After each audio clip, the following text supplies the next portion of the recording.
And Anna Palmer, as you listen to that, you can't help but think, who else is with her, really, in their hearts? I mean, most of them are going to vote against her at 9 o'clock this morning, knock her out of her leadership position.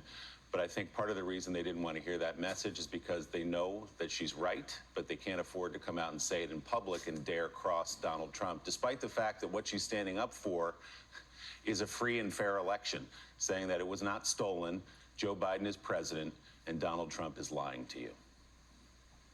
Yeah, I think she gives voice to where a lot of actual House Republicans are, when they talk privately to you that they don't agree with what the former president is doing. But I think there's two calculations that House Republicans have made. They're making the point that, one, in the short term, it is not good for them and their individual political gains to go up against this president. There's a real fear of the fact that Donald Trump might support a primary challenger. And the second is that her speaking like this is not helpful to them gaining the majority in 2022. I think the political calculation is very simple along those two lines. The big problem for House Republicans is that Liz Cheney is going to continue to speak like this. She's not going to stop, and now she's going to be basically untethered. She's not going to be part of the leadership, have anything trying to rein her in.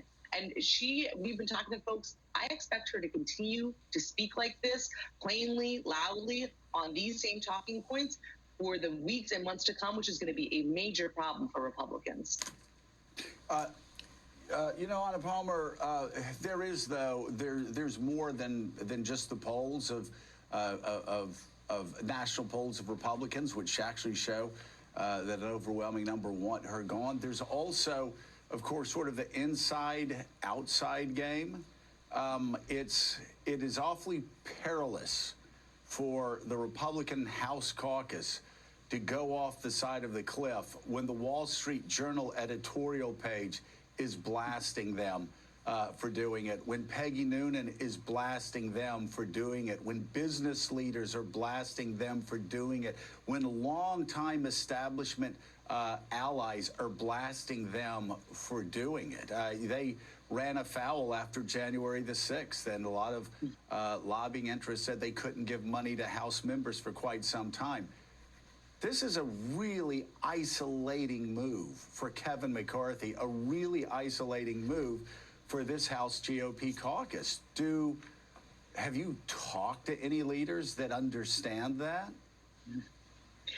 I think it's reflective of the sea change that you have of where the power base for House Republicans in particular are. And it's not those folks that you just mentioned. The typical, when I came in almost 20 years ago to cover politics, it was, what does business leaders think? What do some of those folks in the Wall Street Journal editorial page think? Most House Republicans feel like the base of the party, the enthusiasm for the party for Donald Trump is with people that are aren't with that kind of establishment Republican wing of the party.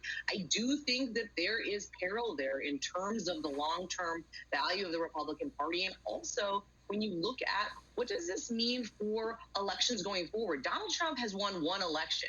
He lost the Senate, he lost the House, and he lost the Georgia Senate races for Republicans. This is going to be an issue they're going to have to wrestle with going forward.